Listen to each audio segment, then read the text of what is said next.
What's up, everybody? Welcome to ITG Daily, the show that brings you the hottest in gaming news. That's right. We're back with some technical glitches. Scott, nice to be back, isn't it?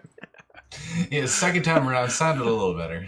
Oh man, dude, we got a hot show today where you can catch us live right now over on twitch.tv/the official ITG. But if you can't join us live, hit us up later inside the game.ca podcast services, TV streaming networks around the globe. Scott, coming up on today's show, we just saw this very morning, dude, on Monday morning, some campaign footage of Halo Infinite. That's pretty exciting.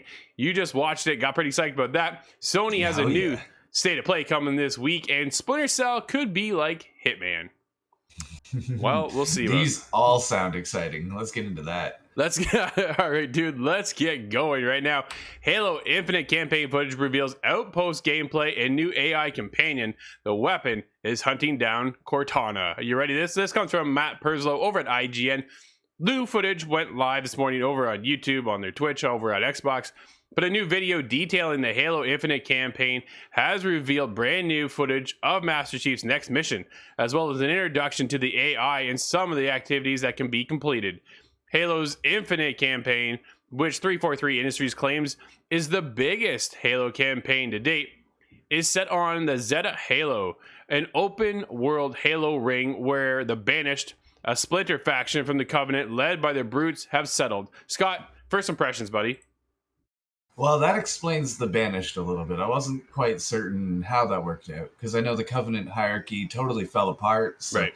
This makes a lot of sense, actually. The Brutes were proud, and they get pushed away to the outside. And it sets up the enemy to be really intense, but also familiar to what you're used to. So they're seeing a lot of this gameplay footage of fighting Brutes and using weapons that are new, but kind of familiar again. Somewhat of a plasma rifle and just destroying enemies that we're more familiar with. Dude, it's the nice grapple hook. Return to form, it looked like. The grapple. Oh, that looked cool. That's going to change things up quite a lot. Absolutely. You saw them grabbing everything from bombs, weapons, to tethering themselves to the AI, the enemy, and then bringing yourself in closer and giving that good old punch the butt of the gun to them and stuff. Like, dude, this is going to be some...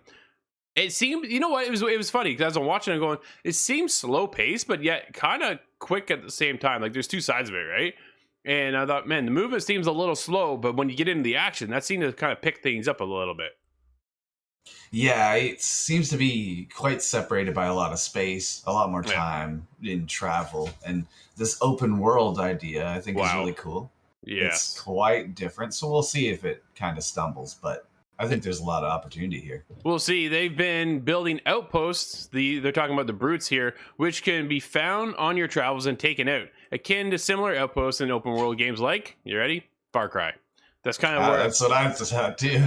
Right, exactly. In the video, you can see Chief finding an outpost named Ransom Keep and scanning it for weak points. He then uses a rocket launcher to detonate a large silo, suggesting each outpost may have different ways of shutting them down. This is part of 343's intention to offer more freedom to take down the Banished. This chapter, the Halo Saga, will see Master Chief working with a new AI companion known as the Weapon. Following the events of the Halo 5 and Cortana's defection, the Weapon has been created to answer the question of what happened to Chief's previous AI and to lock her down. It seems like once again the relationship between Cortana and Chief will be in the spotlight for Halo Infinite. Dude, how do you feel though? It seems like we're just playing Chief. Yeah, it's just the Chief, but it's going to be the voice in your ear. You have to have that sort of direction. Sure. So it makes sense. It fills the role, but I think a lot of people are going to be really annoyed by the Weapon. You think so? Personally, I know it's not Cortana. It's not going to be the same. And that's just kind of a bummer. Is that what it is? It's just the you being used to Cortana and Chief's relationship over through the course of somewhat 5 games, right? Like there's been other games and stuff, but there's always been Chief Cortana, and that relationship between the two. That's like a dynamic duo. And then you take one away. They could have hit me with the voice line they use in every Halo. I was kind of expecting to hear it in this video, but the missions always change. And that would have been great when he picks up a new AI and puts it into his helmet. That would have been beautiful. But To see this story continue is going to be really cool. I was in with Halo 5. I got really sucked into that. Finding Cortana, what are we doing here? How do we save her? And Yeah. it seems like hopefully a conclusion to that. Yeah, absolutely. So it does continue on right after the events of Halo 5. I think that's the biggest thing. Because I know a lot of people are mixed on Halo 5, whether they liked it or they didn't like it, and how it kind of Yeah. all wrapped up in the end. And now we're continuing on. Dude, it's been so long since I played Halo 5. I'm like, I'm looking back on, okay, what is it again? What happened? I'm going to have to like get a recap. Hopefully there's a Yeah. recap in here, right? Especially for those who haven't played Halo yet at all. Well, yeah, stay tuned to Nate and I's Halo historical catch up. There we go. It would be very topical, and that's a topic that we've been talking about for a long time. Yeah, I think it's time we get that done. We also see new chiefs, the chief using a new wasp. Dude, you see him come out of the ground, come out of his wasp. Kind of, well, I don't even know if it was a wasp he jumped out of. It was so quick, but he jumps out, grapples onto another wasp, tosses the AI, the enemy out, and jumps back in, and then like does this flip and takes off. I was like, oh, that's cool. That was very almost Just Cause. The way you grab and throw them out. That was great in that game. Yeah, oh man, if they could tap into that just a little bit here, I think it'd be really good. So we saw the initial gameplay trailer. Oh man, the campaign footage was how long ago? Like a year ago, right? And they went back to the drawing board because all the negative feedback that came with it. How do you feel now that we've seen this new gameplay footage? Does it feel a little bit more reassuring than what we saw the first time around? Yeah, it does for me. Personally, I look at it and I see the same kind of action that we're used to. And having an enemy that's similar definitely brings that back. But it seems like it's going to be quite competent. And this is the people that are making Halo. So they're going to have to spend the time to get it right. And they responded to the criticism getting back. I think that's a good sign. I just hope that doesn't go too far in one direction and pulls it out of what it could be. Yeah, I get that. Like, obviously, when you start on something, you have a vision, but then it does definitely veer off and change as the progression goes of the development cycle, right? Because everything changes, you get into new hurdles, and then that kind of might spark something else up. But then you show everybody, and you get all that feedback. And the one that really hits home was Ghost Recon's latest adaptation with Frontline. And the feedback that came out on that announcement didn't go over well for Ghost Recon fans. We all kind of went, whoa, what is this? This isn't Ghost Recon. Ubisoft was going to have a closed beta on it, and they shut that down. And it sounds like now they've gone back to the drawing board a little bit anyways to revamp the decision on how this game works, how a game functions. It's a battle royale, which, okay, it seems like that whole scenario, that whole genre, Scott, to me, seems alive, but not to the peak that it once was, right? Like when PUBG came out, dude, PUBG's numbers just like skyrocketed, right? It kept going up and up and up. And from there, it hit with Apex, it hit with Fortnite, and all these numbers went up, but then they've hit a plateau. And yeah, it's gotten a little bit of a tired genre, I think. I think so. Battlefield 1 just fold. I'm sure there's more entries that are poised to enter that space, but it's just not getting as exciting anymore. Do you think Halo's going to have that battle royale experience? I've been joking about it for so long. I know you have. I think it might come true. We'll see what's going on there. But, dude, we got some more information in the world of what's coming up this week. Later with Sony, it's the PlayStation State of Play. That's a new one. So updates coming to third-party games for PS4 and PS5 are in store. This came from Sid Schumann over on the PlayStation blog. He's a senior director, SIE Content Communications, for those who wanted to know his technical terms. Hello again, he says. Just a quick note to tell you that the State of Play returns this Wednesday, October 27th. For us, Scott, it's 5 p.m. Eastern time. So I'll be streaming it. Hopefully you'll be there live with me. Yeah, I believe so. Nailed it. Good job. Okay, we'll be here on Twitch, of course, and we'll see if we can get our YouTube up and running to be there. And we'll watch it. It's 20 minutes long, third-party content, plus some few reveals from their partners, it's called. So I really don't know. So Brad hit me up yesterday on our Discord channel and said, Drew, State of Play? Really? What do they have? And I went, third-party. Because we've seen everything so far announced for all the single player, like all their why am I going blank here? First party studios, sorry. And from there, I was like, dude, they don't really have anything else in the pipeline that I know of, anyways, right? That anybody is aware of what could be coming. What we've seen them highlight the launches of the game. We've seen them highlight Deathloop. We've seen them highlight Horizon Forbidden West. And you look down the timeline of what they have coming out, dude, everything's shaped up for next year. So what are they going to showcase here? I'm a little shocked that we're getting to showcase whatsoever, that we have a state of play coming. And third party is great, but it's not the first party content that we're used to out of Sony. Mm-hmm. And that's okay too, because dude, we've seen some incredible third party games. So I'm curious to see what is in the pipeline for us now on the PlayStation side. I think we're going to showcase a lot of indie stuff. Sky is what I'm expecting here. What about you? That seems correct. Yeah, it's going to be, well, what do they have left to do? It's not going to be Horizons, it's not that, but it's not going to be God of War. So what is there left? I'm not super familiar with the PlayStation hemisphere, but there's got to be something, and new announcements as well. I think it's about time for some of that, because this year has been stacked. Getting into the beginning of next year is getting quite a crowded space. Absolutely. So there's going to be something after that. We know there's got to be more life in the pipe, and I'm curious to see what they come down with. Do you think there's going to be any sort of remasters? Absolutely. Or does that still follow into first party? Perhaps. No. So right now, I was thinking like Bloodborne 2. Like we talked about it last week. Bloodborne 2 is from Software. Actually, so we've heard rumors, though. That's the problem. We've heard rumors that Bluepoint, the king and queens of remasters over there at Bluepoint Games, are incredible at what they craft. And the rumor floating around is that they're actually working on A, their own game, and B, Bloodborne 2, as well as the remasters of stuff. So like they have 3 different things in the works apparently. Now this is all rumors, so take it with a grain of salt, but we'll see if anything comes out of them. But they said they're going to focus on third party. Sony just purchased Bluepoint, right? So that would have fallen, for me, that would have fallen under that. They were only almost considered second party in a sense, because they didn't go anywhere else but PlayStation. So yeah. But when it comes to third party, dude, I'm racking my brain who else is going to be there. But I really do feel it's going to be a lot of indie stuff, I think, showcased here. And I'm excited because indies they kind of branch out and they always experiment with something new and exciting. And we'll see what happens there. But, I don't have any.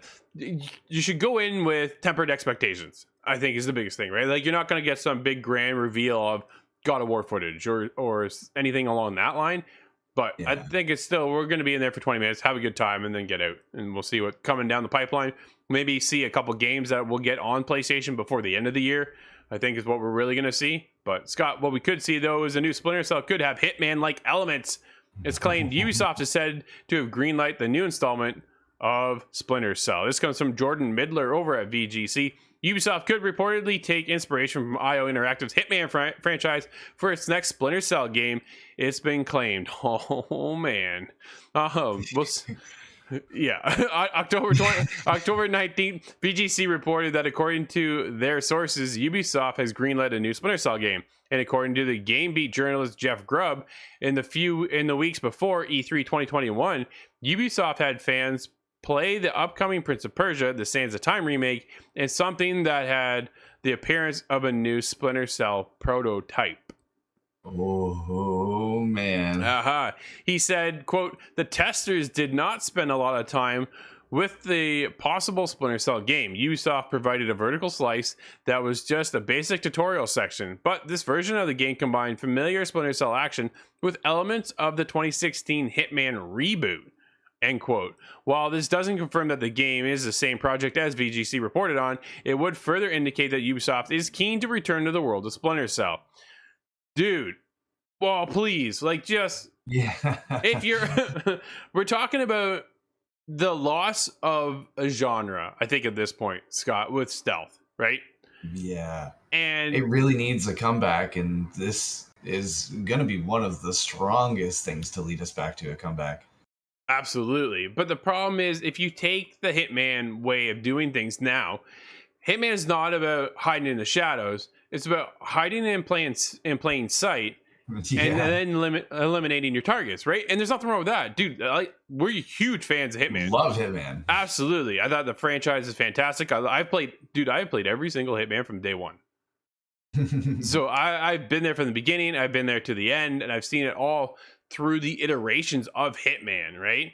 And it's incredible to see how much that game has changed, but also how much the genre has changed as well as it developed further in the progress. You've seen everybody coming out of the shadows now and going in plain sight. The latest Metal Gear Solid doesn't even put you in shadows, dude. Like, you're not hiding in shadows anymore, right? Like, it's just a lot of that sneaking around has changed the dynamic of being a lot faster, being in plain sight, and a lot of daylight stuff. Like, dude, when you go way back to like Thief, you're all about shadows and you're all about taking out the lanterns, or even the original Splinter Cell games. You shoot the lights out, right? So you create the darkness. Here they're going into the world of Hitman. Scott, are you excited for that change, or would you still like to see some of the older elements come into Splinter Cell? I want it to be available for the stealth. I want to be able to go through taking out as few people as possible and kind of get through it in a Dishonored fashion, where you have a kind of pacifist option. Yeah. But I really like the idea of options. Chaos Theory did a lot in that space, and I think that would work really well as long as they hold true to the mechanics that make stealth really good.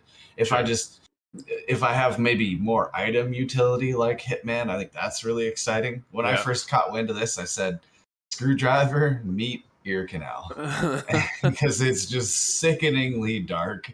Yeah. And I think that would be really cool in Splinter Cell, any other option, really. Absolutely. I'm just so excited to see anything from Splinter Cell come down. It could be a color by numbers at this point. I'm so excited. Dude, last year, CEO Yves Guillemot said that the Splinter Cell series needed to evolve before it could come back. When you create a game, you have to make sure you will come with something that will be different enough from what you did before, he said. Quote, last time we did Splinter Cell, we had a lot of pressure from our fans actually saying, don't change it, don't do this, don't do that. So some of the teams were more anxious to work on the brand. I get that, right? We've talked about sequels and how far do you push that sequel to changing up the formula of what made that game in the first place? You take it too far, it's no longer what you played in the past. Prime example, honestly, Assassin's Creed. You talk about Ubisoft. Dude, you take a look at Assassin's Creed 1 and Assassin's Creed 2, and now let's go to Valhalla, right? They are completely different games. That is not the same franchise we once played.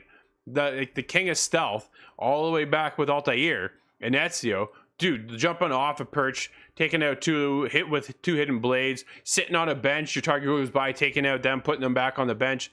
None of that is in Assassin's Creed now. So they keep iterating and evolving the franchise. It hits well with some, and it kind of off-puts others, right? So there's that give and take. How far do you push it, Scott? Yeah, I've seen the same result in the new Wolfenstein series where they kept some of the mechanics that made it really good. You still walk around like a death machine, but they added these leveling systems and stuff to it that I don't know if anyone asked for. Yeah. And that really pushed away a large part of the fan group. So it's always a balance, but I really hope they strike true with this one. Change as less as you can. I think so, right? Dude, so the big change, we saw them do a huge change with Blacklist. And we're talking like PS3, Xbox 360 days. Blacklist saw you go in broad daylight, bouncing from one edge to the next, to the next, to the next. But you weren't in the shadows very much. It was all in plain sight, and you're just trying to sneak around. So I wonder if they go that way, or they go over to the world like where a lot of fans really loved the franchise, was Chaos Theory. You're shooting at the lights. You create your shadows, right? You want to hide. Yeah. Dude, bring back the scissor kick, Scott. I need my scissor kick, man. Yeah, it does not come up often enough. I really want this game to stay dark, stay like we want it to be. But I am a little annoyed at the games where you have to turn the night vision on and leave it on the whole time. That gets a little rough. And that's one of the advancements and why they went to Blacklist, right? Because they got the feedback with conviction is that, dude, when you went in the shadows, everything went black and gray. So you missed a lot of that game in the color, right? It wasn't in color for you. It was all black, gray, and white, which made a lot of sense because you're in the shadows. So you knew your stealth element, right? You knew how hidden you were, or if you weren't hidden, because then you can see pockets of light coming and pockets of color, right? And then we've seen, dude, go all the way back to Thief. They had the little eye, right? Remember those days? You had the little eye, and the eye would go with a cross through it because you're then hidden in the shadows. And then you pop in a light and boom, the eye would be lit up. Or if you go back again to Chaos Theory, right? They had this meter that would go down in the shadows and then it would climb up and go into the light. And so there's so many ways they could do this. Dude, I'm really excited, but we are like 5 years away from seeing anything on Splinter man, Cell. I hope we'll have force feedback VR headset by that time. Dude. Where is that Splinter Cell VR game anyways?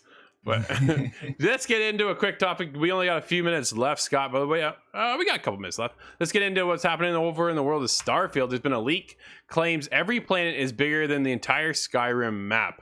This comes from Ali Jones over at Games Rant. Dude, I don't want that. A bunch of... Well, if I had a motorcycle driving around the Skyrim map, then yeah, that sounds like a good size. Well, Starfield is in space, so I would think you're in some kind of spaceship flying from one planet, kind of like a No Man's Sky scenario, right? From Hello Games, where you're bouncing. So I guess in that sense, it would have to be. We'll take a look where it is, right? A batch of Starfield details appear to have been leaked and have been partially corroborated by a recent trailer. The details shared via Reddit appear to explain much of the galaxy that Bethesda has created and how players will interact with it. It's claimed that you will be able to choose your starting location, picking different planets or space stations each time you replay the game. Replay the game? Oh, man. Oh, I thought this was jam-packed with a ton of content and many planets. So this is, Depending on where you are, you'll reportedly be able to experience gravity in different ways, with both visual and gameplay changes in effect. The leak also claims that there are multiple planets to explore, and that each of the dozens of planets are bigger than Skyrim's map. You'll be able to make some of them your home, as Fallout 4's settlement building system is also said to be returning, albeit but much improved. An entire quest line, which sounds similar to Fallout 4's approach, appears to be in place around this system and will apparently be given out by an NPC named Branson Garvey, presumably a nod to the Commonwealth's Preston Garvey. Does that make any sense to you? Yeah, Preston's he's the one who shows up. Hey, I need you to check out this outpost. Yeah. Dude, Scott, how do you feel about the planet being bigger than the entire Skyrim map? Well, I think that's a good just generalization to put out there. At least I know it's that big, so it's not going to be an underwhelming experience. Yeah. But I used to play Elite Dangerous, so having just a dozen planets, that sounds small, but I know that's a silly idea that I have in my head. Well, yeah, we are talking about Bethesda here. While the leak likely is like this, usually something worth remaining highly skeptical of. Two details may hint at its accuracy. Yesterday, Bethesda released the new Starfield Settled Systems. This is what you see right now on screen, outlining the time period that the game will be taking place around the year 2330. And a few other details, one of which is a religious cult faction that you'll be able to join. The leak, which originated over a month ago, claims that the game will take place in the 2320s, potentially referencing the conflict that takes place shortly before the time of the game. There's two factions, battle it out, the war is over, and then that's kind of where we pick up the pace of the game, Scott. Dude, I saw some of the artwork. Like the pirate skin, dude, the pirate faction looks really cool. And if I can join that faction, I'm in. Yeah, I think this is really cool. There's a lot of possibility here for some great storytelling, especially when I think of things like Gundam and kind of a similar galactic civil war thing happening. This could be really good. I think so. There's a lot of high hopes running around this, Scott. But that's going to be it for today, everybody. Thank you for hanging out with us. We're live. We're actually, once again, over at twitch.tv/theofficial ITG. But if you can't join us live, hit us up later inside the game.ca, podcast services, and TV streaming networks around the globe. I'm Drew, that's Scott. We'll see everybody tomorrow inside the game.